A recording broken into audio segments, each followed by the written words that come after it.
Hello, good evening, and welcome to Digital Spy's latest Game of Thrones live stream, where we'll be discussing and dissecting arguably the most controversial episode in the show's history.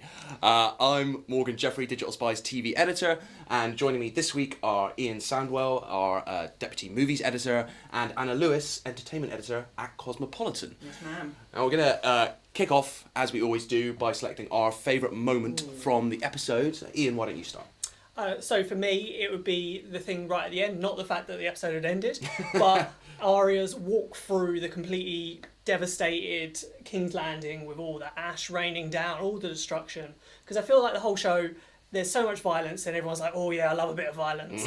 But this is the first time I feel, especially this season, where you've seen the human and the innocent casualties around her. I think it really hits home how the destruction that Dany's caused upon the city, and I just felt it was a really poetic, beautifully shot moment. And Anna, what about you? Very deep, Ian. Equally deep, some people are saying. I liked it when the Mountain's shirt popped off. Sure. When he was fighting his brother there, the Hound, and I think what happened was the Hound stabbed him, the sword came out, and his clothes just gave way. It's the proper old school Incredible Hulk moment. Flopped clean off, and I'm sorry, but I liked it. I think what I saw. I think that's every bit as profound as Ian's choice. I think so. Agreed. I mean, we have been lacking nudity this season, so why not? I have to agree. Equal balance. I have to agree.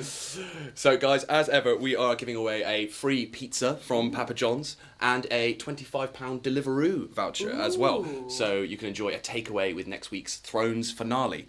To be in with a chance of winning, just let us know which death in this episode you thought was the most powerful in the comments below, and we will pick 2 winners at the end. So, a lot to discuss, obviously, in this episode, jam-packed. We saw Daenerys totally unhinged, I think it's fair to say, in this episode. She's certainly not going to win the Nobel Peace Prize. Do we think Jon has seen the light now? Are they just totally done? Are they so over?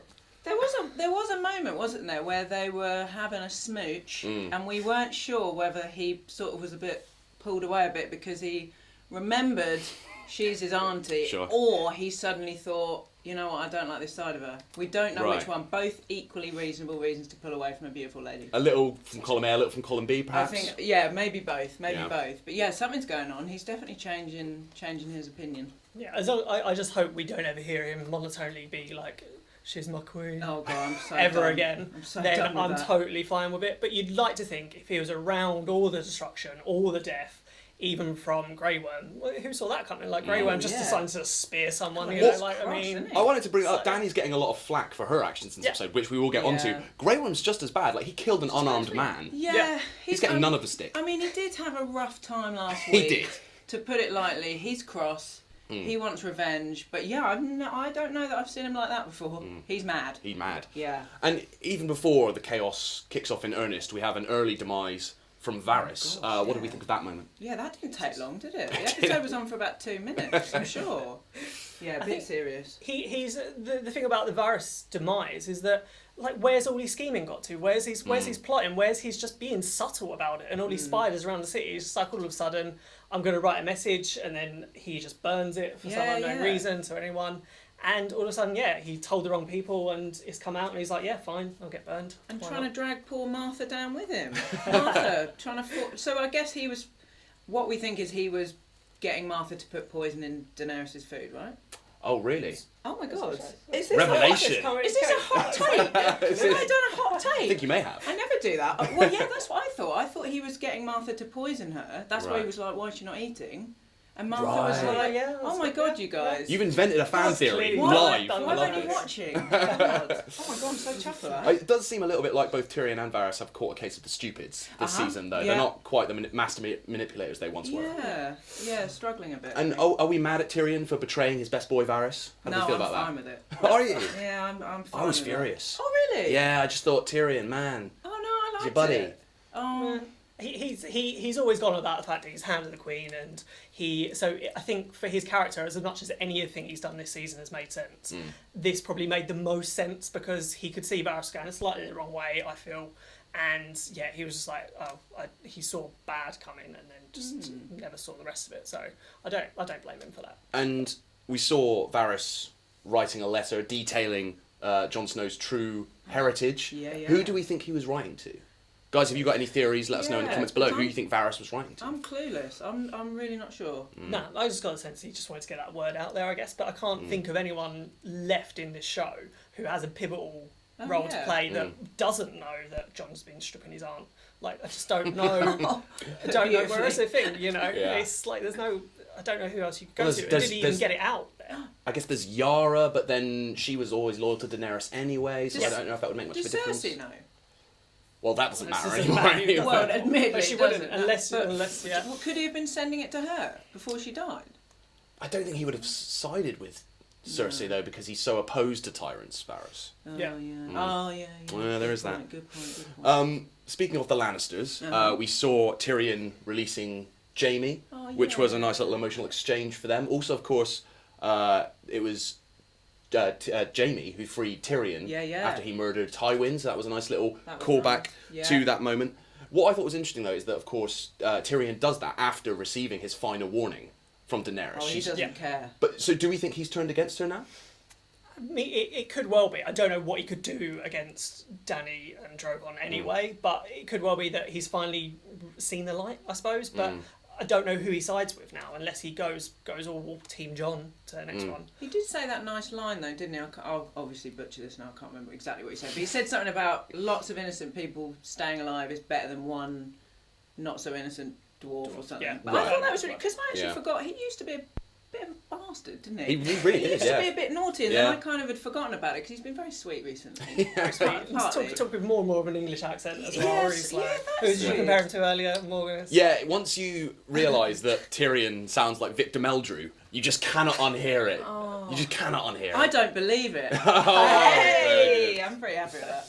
What do we think Davos was smuggling for Tyrion? I need you to smuggle something for me, and then Davos was saying, well, I'm not going to like it. What do we think that was all about? Was he smuggling Jaime? Is that what we're assuming? I think it kind of. I can't think of who else it would be, because they kept everyone. The other thing about this whole thing is that everyone got into King's Landing pretty easily. Like there's like Dany just blowing down the door, but like they could have just snuck in through the back or just past the guards. They didn't really give care. Just a lot of people with like scarves over their heads. Yeah. Like, all right, Apart from nothing to Arya, see it. doesn't need it. Didn't need it. Yeah, that was a bit weird. Sort of thing. So yeah, you'd assume he Must have been knew right. he was going to release Jaime, and like you knew that Jaime would have to go in and would want to go and see Cersei. So the only way he could get in is smuggle him through his old smuggling routes that we knew he had. Right, yeah. The sea and all Yeah, that it kind of must be stuff. that. Makes sense. Well, guys, if you just joined us, we're discussing the penultimate episode of Game of Thrones, The Bells, and we are also giving away a free pizza from Papa John's and a £25 Deliveroo voucher. Ooh. So you can enjoy a takeaway with the final episode of Game of Thrones. To be in with a shot of winning, just in the comments section below, let us know which death you thought was the most powerful in this episode, and we will pick 2 winners, 1 for each prize at the end of the stream. I've just got a little note here. What was the point of the Golden Company? What was the point of them? Yeah, because they didn't even do the one thing that Cersei wanted, and that was elephants. They had one job. No. I honestly thought elephants were going to turn up today. I forgot. I was really sure that was going to happen. Didn't happen, obviously. Like a elephants on parade moment. Yeah, it would have been nice. Yeah. You're right. They were useless. One moment I did enjoy, I did like Harry Strickland sort of facing the oncoming hordes, much like Jon Snow did in the Battle of the Bastards.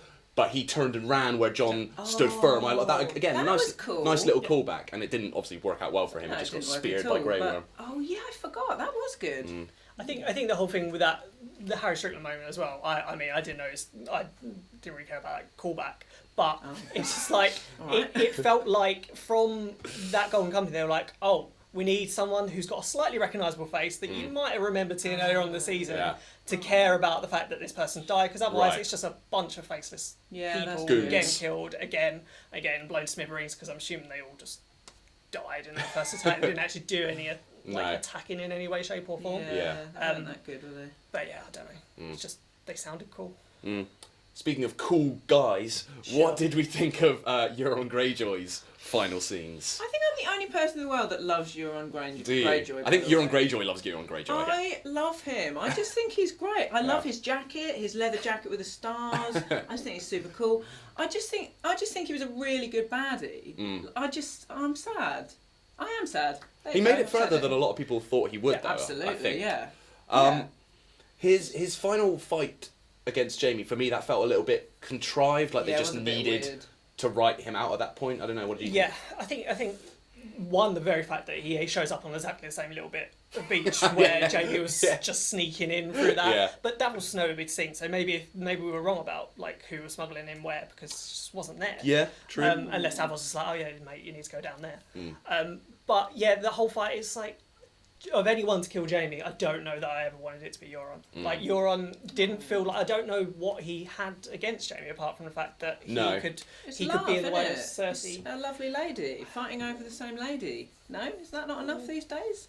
Maybe, but I don't know. I think the one thing about Euron, at least, in a show that tries to be all grey areas and no good, no evil, particularly, Euron's just complete evil all the way through. Like, didn't care about it, swaggering around. But they just felt like in the books, maybe they'll eventually build him up to be this super cool character that deserves all this background. But it just kind of felt they never really did in the show. He just popped up every now and then, didn't get Cersei some elephants, and then, failed to deliver on the elephant front. Was it his fault as well then? I think it was like them and the Golden Company. I think it was like a combined how many thing. people? Jeez, okay. Yeah, maybe if he hadn't killed a couple of the people on the way over, then they might have beaten Drogon. Well, given what happens to Jaime later in the episode, that sequence didn't really impact him in any meaningful way, Jaime. No, because he was going to die anyway, so it was really just to write out Euron that sequence. Yeah, he could have definitely just died the way he died. Right.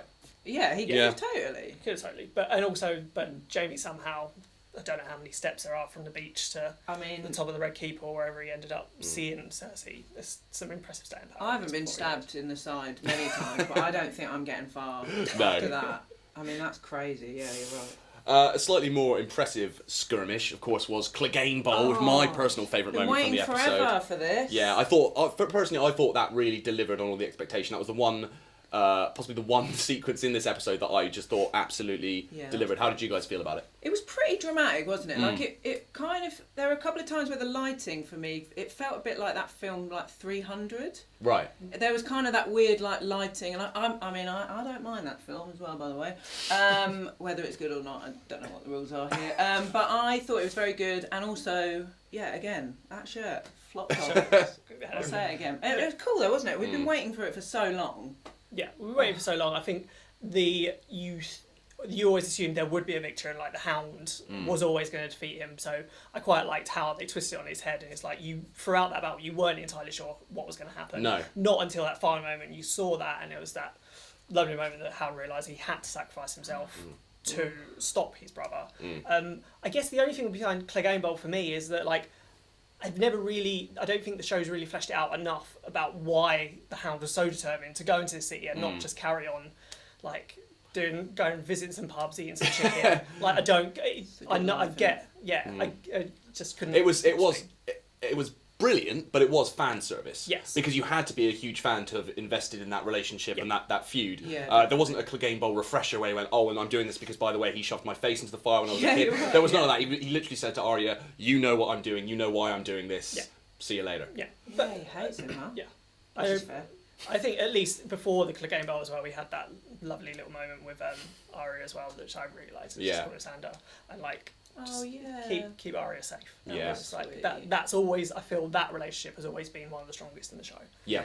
And the way it's gone through and it feels believable, which not everything does. On the show. My actual favourite pre-Cleganebowl moment though was Cersei sort of sauntering away, being like, I am out of here, I am not sticking around for this. She was literally like, excuse me, and just like walked past the Hound, but she knew he wasn't going to do anything because he only had one thing. But she was like, she might as well have been whistling. This is none of my business. Like, I don't know if that was supposed to be funny, but it made me laugh. It was awesome. As did Qyburn's death, just hilarious. Oh God, that Utterly was hilarious. so bad. He just flew like a napkin. Like there was no weight to him at all. No. Yeah, that was a real. I hate Qyburn with a fiery passion. I always wanted him. Why though? Oh, he's just horrible. But I mean, he's not. I don't feel he's done enough. He's he's a horrible little weasel. He's just horrible. a babe, but still. And he got, I guess, the horrific ending he deserved, but it was all a bit too quick for me. I wanted, like comically quick. It was absolutely brutal. It was pretty rough.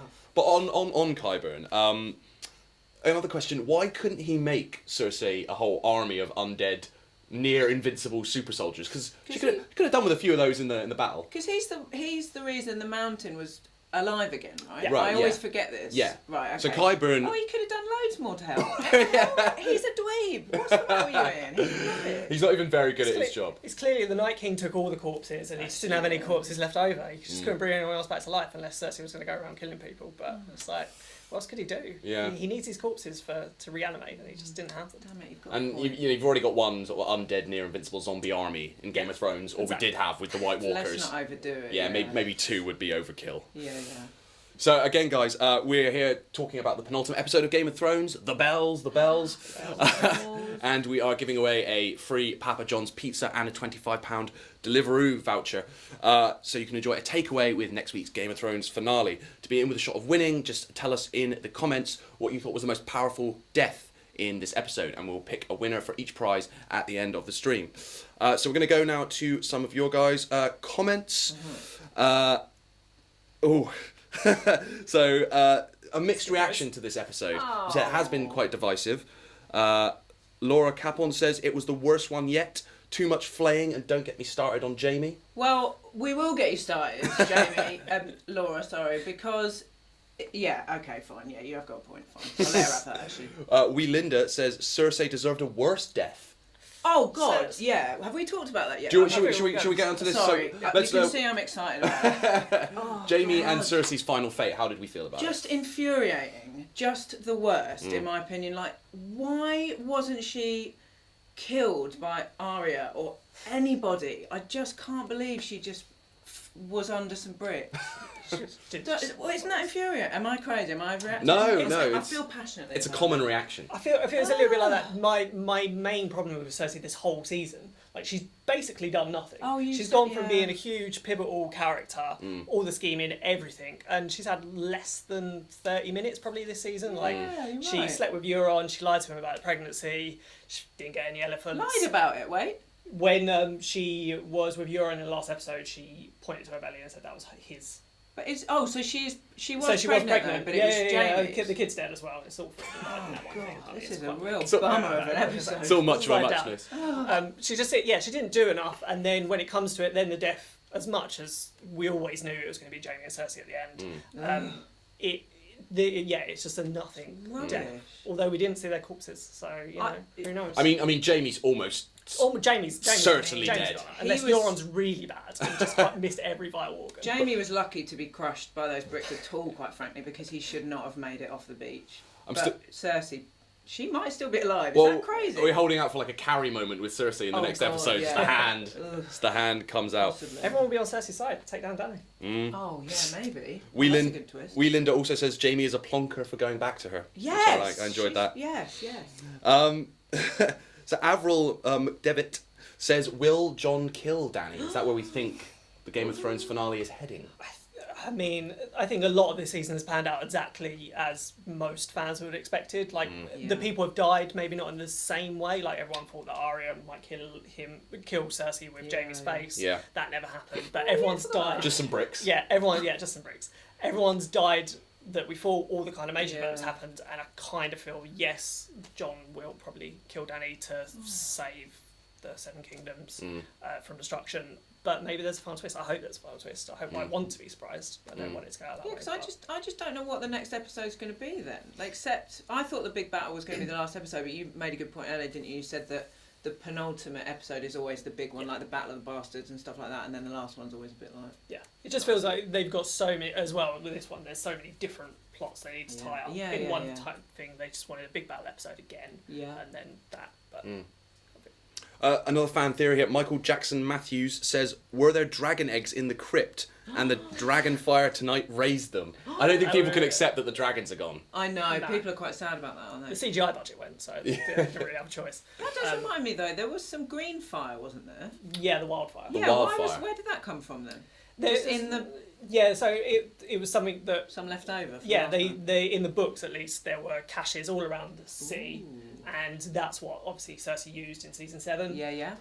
And there was a theory that this episode would see her use the wildfire against them. So possibly But was she this a basically- nice little nod to that? It was a nice little nod to that, I feel, because you saw them going up everywhere.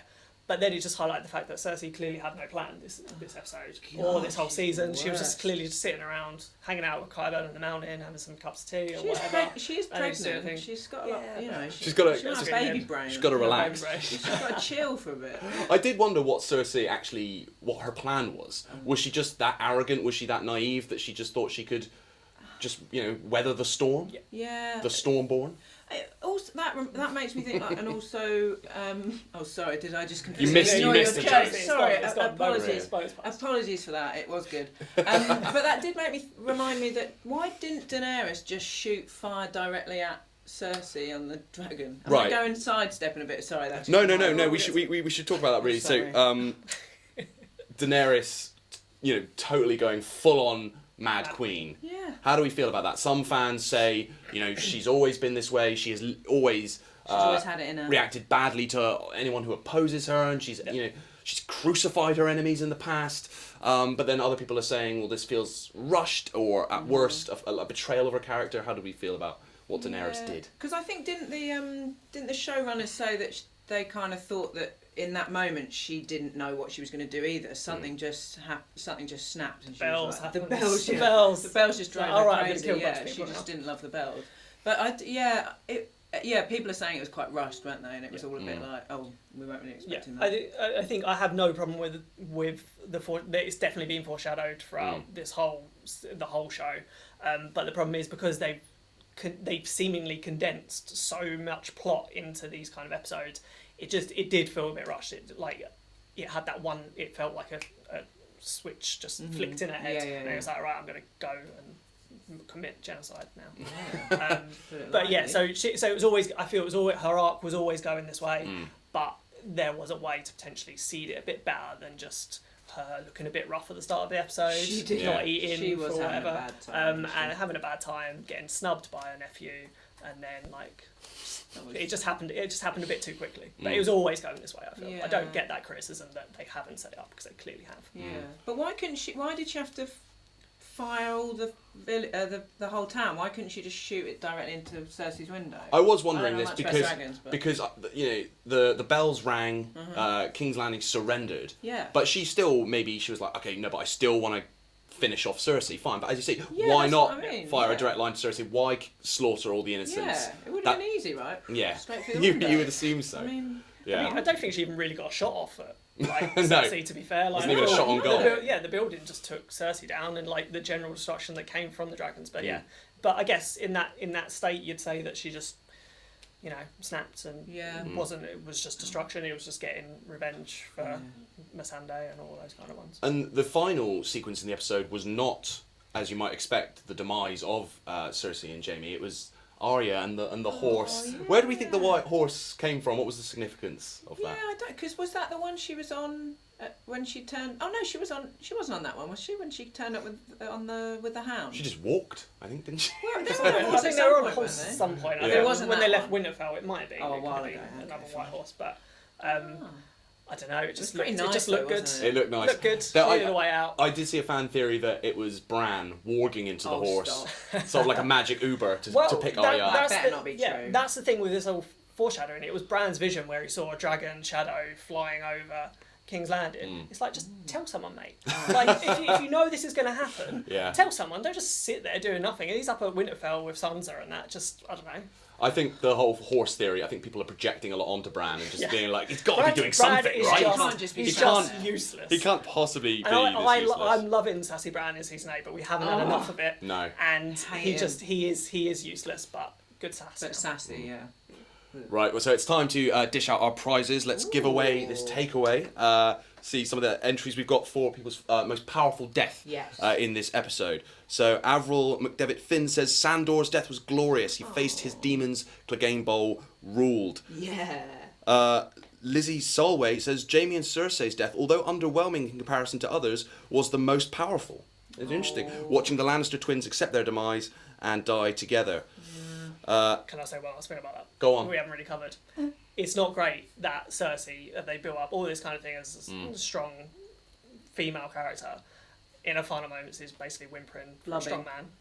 Yeah. It's not God, great. yeah, you're right. It ain't great. No, I didn't. Loving It just adds to how much this season has let her down. She's the worst. No, I didn't love that. I didn't love the powerful, incredible Yeah. character that Cersei is. She ends up in tears. Yeah, she was actually Want- crying. We haven't wanting seen her wanting cry for a long Jaime to time. reassure her. I felt a bit off Yeah, about you're that. right. But Lizzie makes a good point. You know, Yeah, it was great, powerful performances from the two actors. I thought they sold it. I thought Lena Headey, as you mentioned, she hasn't had a lot to do this season, but she's done a lot with very little. Oh yeah, totally. Who else? Simon Corn says The Hound and the Mountain was like watching Highlander. Be all right with that. Ecto Gaming, like the head guy of Golden Company's death at the start. That was pretty funny. cool, yeah. That was pretty funny. I think though we're gonna give the prizes to, so let's say the Papa John's pizza to Avril McDevitt Finn for your very nice words about Sandor's death. That was nice. And then I think Lizzie Soy, you can have the Deliveroo voucher because I think you made a good point. Maybe slightly reassess. Changed my mind a little bit Jaime about and Cersei's death. So guys, if you DM us your emails and we will sort out getting your prizes to you. Congratulations. Great. So that is it almost for now. Just finally, we talked about it a little bit. What do we think is going to happen in the final ever episode of Game of Thrones? I'm totally stumped because I really thought this was going to be the last episode, so I don't even know if I'm going to bother watching it. Is that crazy? No, I don't. I'm done. One episode to go and I'm finished. just done. Forget about it. I'm Yeah. not sure. I don't know. Something crazy. The thing I can't work out is, does Dany stay in like the destroyed King's Landing, or where does she go from here? Does she go to other Seven Kingdoms? Does she go back up to Winterfell? Because she knows basically her true threat is in the north. Whether it's Jon with her or whether it's Sansa or Arya, you feel she's going to go back up to Winterfell. So there could be a final standoff there, and that's where maybe Jon has to choose between Dany or saving these people. And then maybe that's going against him because he's committed regicide by that point, because I'm guessing she is the queen. Yeah.